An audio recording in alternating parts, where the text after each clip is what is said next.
Соңғы кезде интернет алаяқтары көбейіп кетті. Оны барлықтарыңыз да білесіздер. Оны мынау аты шыққан Мөлдір Қалыбекова қосайық деп отырған қыз өзін Фейсбукте жарнамалап қойған екен. Осындай ақша тапқыларың келсе, маған хабарласыңдар. Мені танисыздар ғой, мен сіздерді алдамаймын деді. Соған құдайдай сендім да, сол кісінің сеніміне кіріп, ол кісінің телеграм каналында тіркелдім.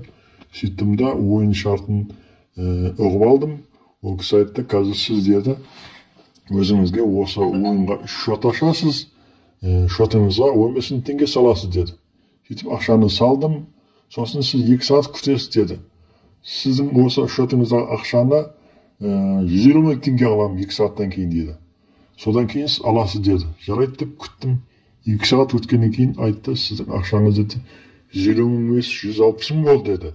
Сіздің бақытыңыз бар екен деді. Жарайды дедім. Содан кейін күттім. Енді деді, осы ақшаны алу үшін сіз маған деді, менің Каспий голдыма деді 15 000 теңге салуыңыз керек деді. Сосын мен айттым, қалай дедім. Сіз о баста олай деп айтқан жоқсыз ғой. Сіз маған шотыңызды еселеп беремін, ақшаны беремін. Одан кейін бар сіз ақша төлейсің деп айттыңыз. Енді мынау не сөзіңіз дедім. Сіз маған ақшаны беріңіз, немесе шеттен ұстап қалыңыз да ақшаны беріңіз дедім. Жоқ, ол болмайды деді. Содан не керек? Мен бұл алдауға түсіп қалсам, қазір бар ақшамнан айырыламын дедім да тоқтаттым. Сөйтіп ол кісіге жылы сөзбен түсіндіріп едім, түсінбеді. Соңында айқайлап ұрсып кетті. Сіз мені кім деп отырсыз, не деп отырсыз? Сіз өзіңіз анау да мынау деп, кейін мен тоқтаттым. Бұл нағыз барып тұрған алаяқ екенсің дедім. Сені ел халық біледі, көріп отыр. Бұл не қылған ісің дедім. Бар деді, қайда барсаң онда бір қолынан келген аяма істе деді. Мен ештеңе саған бермеймін деді. Сөйтіп, ішпей жемей 15 000 теңгеден айырылдым. Себебі олар сіздің ашқан шотыңызға игілік қылады. Себебі сізге парол, сізге жаңағыдай ссылка береді, сол ссылка арқылы сіздің ақшаңызды олар бақылап отырады. Сөйтіп мен алдауға түсіп қалдым. Егер де сіздер де осындай алаяқтарды алданып қалмау үшін, осыларды еске салыңыздар, еске алыңыздар менің сөзімді.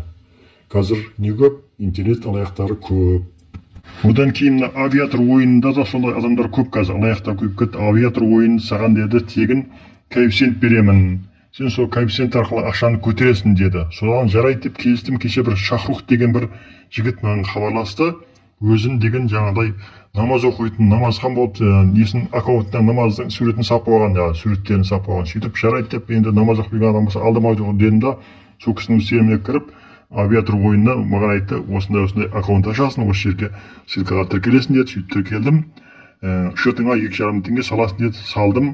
Енді қазір деді, осы аккаунтыңда обновление жасау үшін деді, маған 5 рет бір коэффициентке 500 теңгеден тігесін да жібересің деді. Жарайды деп келістім, онда жібердім. Болғаннан кейін, енді маған коэффициентіңді бер, мен ақша тігейін, сосын ұтқаннан кейін сізге доляңды беремін десем, айтады, сен дейді 18 000 теңге шотыңа салуың керек деп қояды. Мен айттым, бұл барып тұрған алаяқтық дедім. Сіз не деп тұрсыз мен дедім. Баста 2,5 000 теңге дедің, енді 18 000 деп отырсың. Бұл сенің барып тұрған алаяқтық, мен сенің бұл сөзіңе келіспеймін деді. Бірден тоқтаттым сол жерде. 2,5 000 теңгем садақам болсын деді.